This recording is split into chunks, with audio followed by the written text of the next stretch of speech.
And I suppose one of the things that people get confused with is a question of how far will a bullet kill? How far is a bullet lethal? That is a completely different answer to how far is it ethical to hunt with.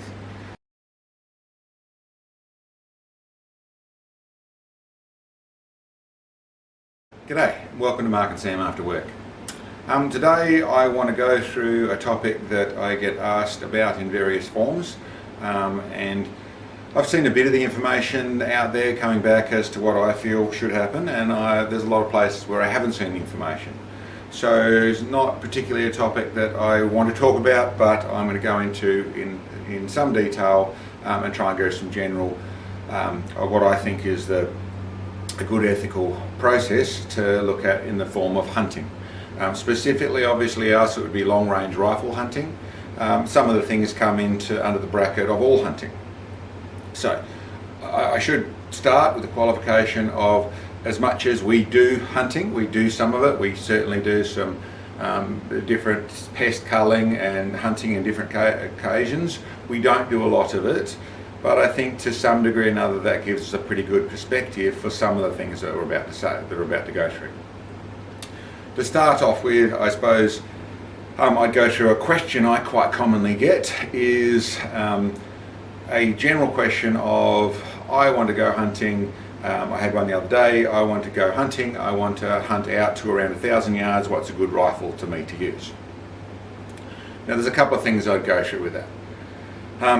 To start off with, if you're going to ask a question about a rifle to anyone, then the likes of I want to hunt to 1,000 yards is not really a question. It is a question that requires a whole heap more details to turn into a real question. If you're talking about hunting, to start off with, what game you're hunting, what conditions you're in, or what the conditions area, not just whether it's deer. There's numerous forms of different deer, and your conditions and distance vary a lot. You could have a 500-yard shot on a small deer in the middle of a field or middle of a range where you can get to it very easily. You can jump in on your four-wheel drive or in your truck and drive over there and be there in 30 seconds, is monstrously different to shooting in hill country where you have a river crossing between you and where the animal is, to where some places where you're shooting is completely not accessible, or it might take you half a day to get there. Makes it a very different shot.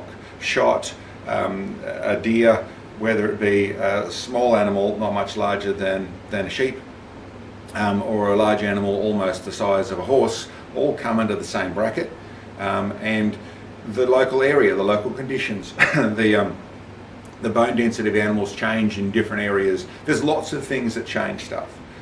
So your question really needs to come into more specifics to go through that side of things.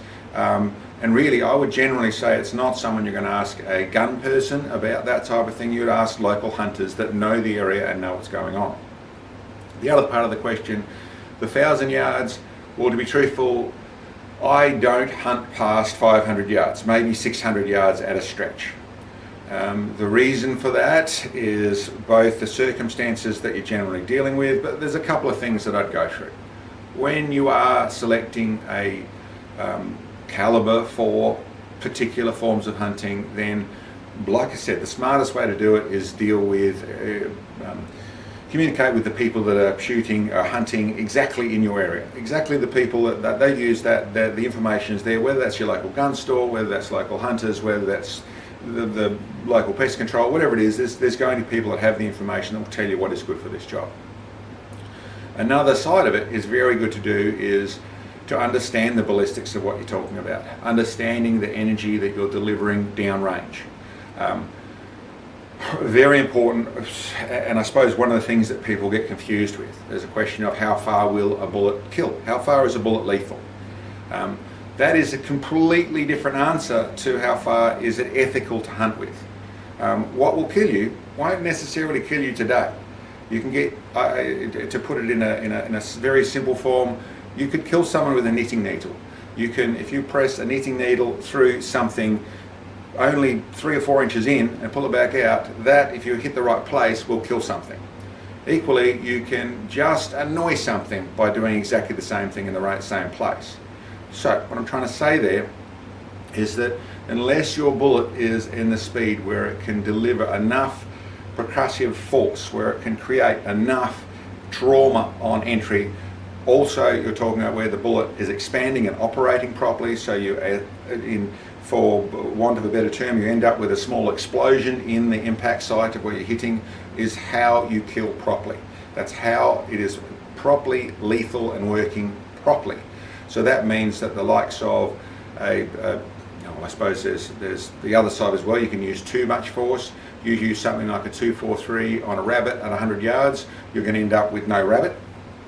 Equally, use something like a 243, which is still quite capable and quite efficient at putting holes in things at 1,000 yards.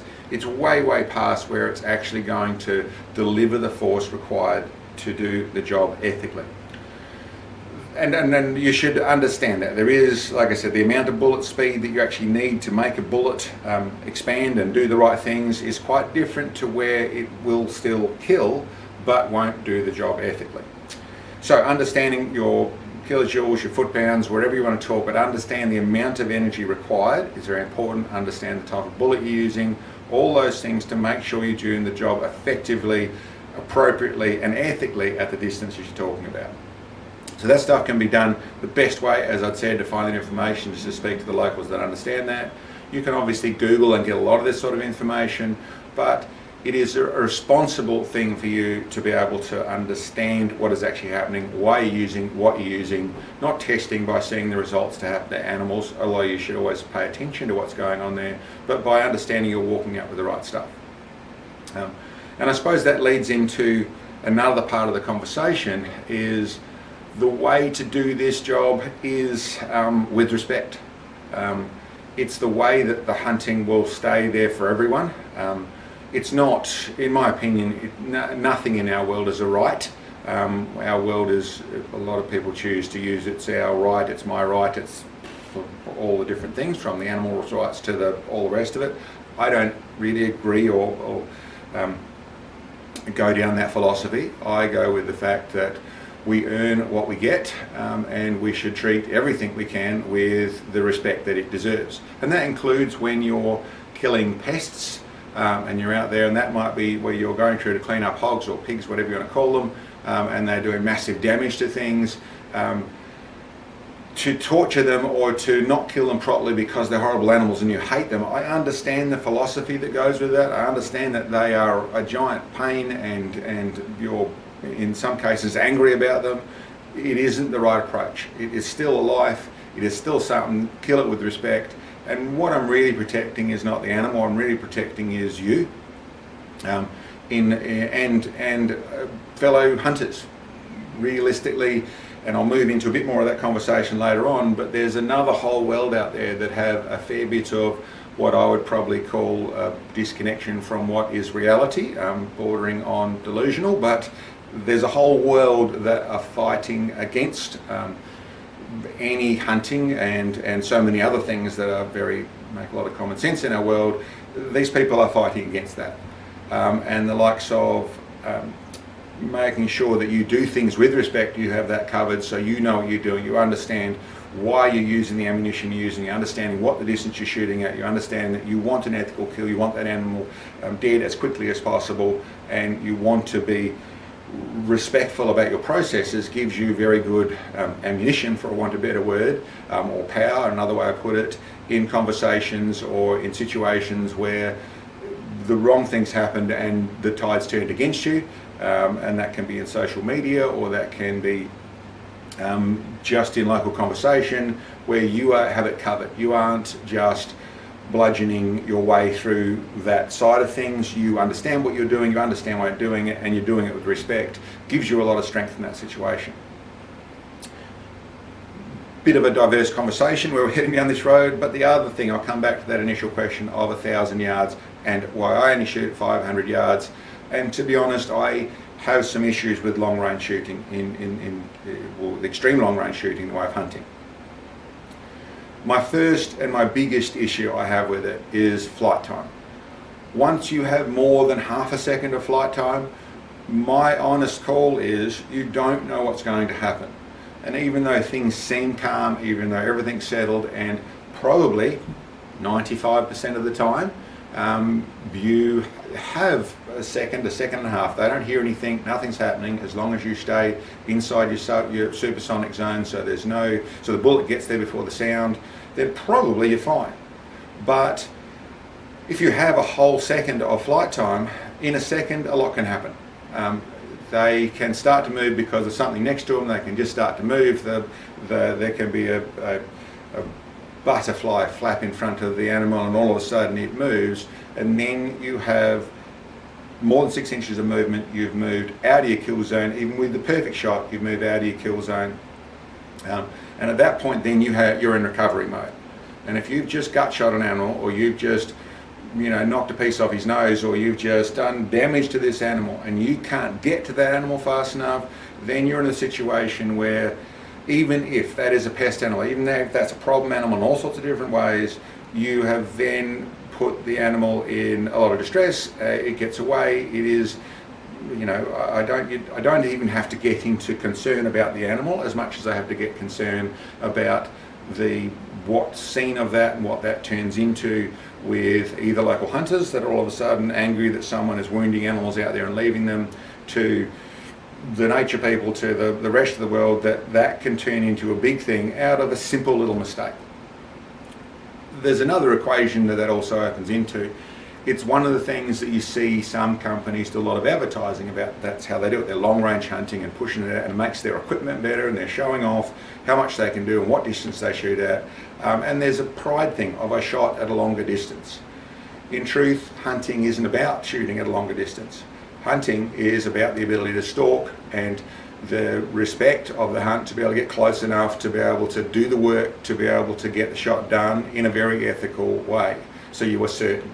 So that moves into a grey area. I don't want to be telling people how to suck eggs, but I do want to say, in my mind, the 500-600 yards, and it depends on your condition. There's circumstances where that starts to change and understand it, but you have to understand your recovery mode of what you can have to do when things go wrong. And like I said, once you're past half a second, in my mind, that's too long. That's too much time between when you've squeezed and it happens. There's a whole second, for me, is too much time in that process. So, and I suppose in that same thing, once you're out there, all of a sudden, even a very effective, very fast bullet then starts to become less efficient. It has less percussive force, there's less of a punch happening when it hits. Even though it will kill, it might not be for 3 days. You put a hole through the wrong place and it doesn't expand, it doesn't actually have the energy out there, then there's bigger issues, like I said. But to my mind, really you shouldn't have put yourself in a place where you can miss to that level. And I suppose that's the last bit I'd have to say in all this figuring, is anyone who 100% thinks that they will never miss is lying to themselves. It will happen. You have to make sure that when it does happen, you've got it covered. So the extra bit that I'd like to say to go with this equation, which is about the respect of what we're doing, and it's about both keeping the hunting around and to a degree educating the people that don't understand it, the people who have gone to another place, which our world is full of, that don't want to see anything killed. There's no logic to their argument. I'm not trying to say there is, but there is a fair bit of power to that side of the world, and they are something to understand. And I'm not saying cow or bow to their beck and whim by any means. I'm not saying to do what to agree with them. But what I am saying is understand that it is a dangerous situation, that they have as much control as they do. But by us doing the right thing in our hunting and showing respect for what we're doing, more about us than about them, but showing that is very valuable. But that moves into a conversation of social media. And the people that are taking snaps on their phone and sending it to people out of pride, showing off, whatever it is sort of stuff, doesn't understand the emotion and understand the moment that's going on.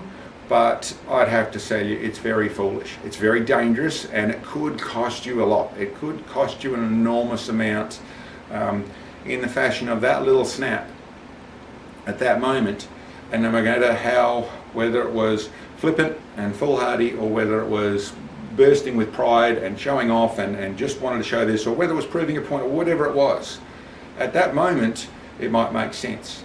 But once that is out there, that's in someone else's hands, that's in someone else's story, that fits someone else's narrative, and that's a really dangerous place to find yourself in.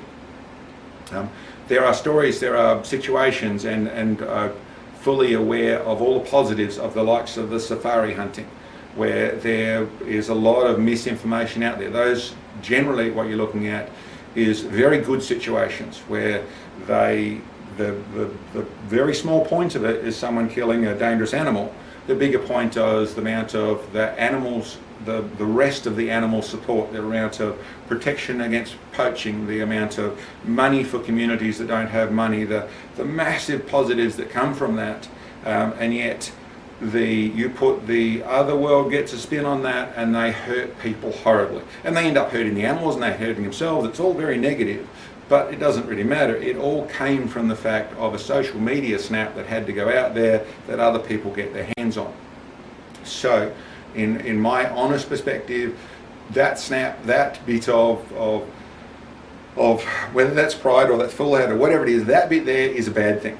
Ideally, it would get to a place where you could educate the whole world and everyone understand and the qualities of hunters and hunting, versus people who want to eat meat that's butchered out of sitting in a yard, versus hunting and doing that. I understand all the qualities to go with it, but I don't have a magic pill to fix the rest of the world.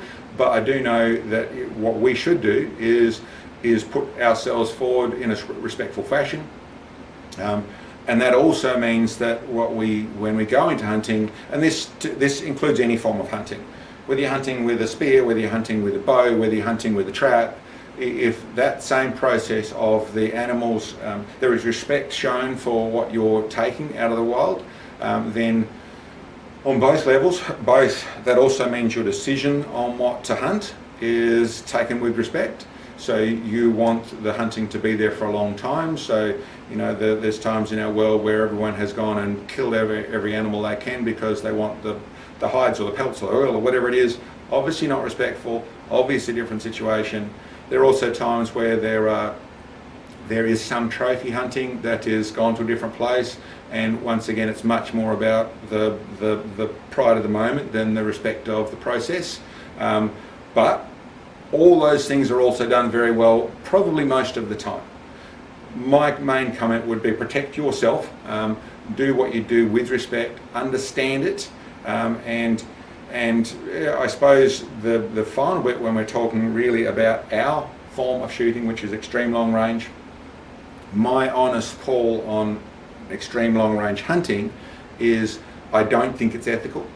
I don't think you're a better hunter because you took a longer shot. I think you're a better hunter because you put more effort in to get to your place where you took the certain shot. Saying I shot an animal at 1,500 yards, I get the process of, okay, you must be a good shot. What I think of when I hear that is, okay, you know, I hope that actually went as well as it sounded like it did. It's probably a bit of a fudge. It's probably not really that long a shot. It was probably more the potential of what actually happened. But if it was, that was a fairly big risk you took. And that was probably not something that I would be saying out loud to people.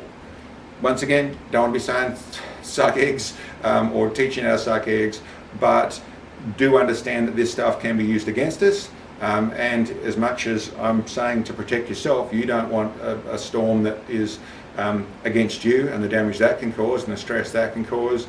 But it's for all hunters, and it's not for right now as much as it is for the future. We want to try and get this ship under control and make sure that we can keep it and we can enjoy it and use it and be respectful about it for many years to come. Anyway, I hope that doesn't cause too much flack. I hope that perspective comes across, and thanks for checking us out. We'll catch you next time.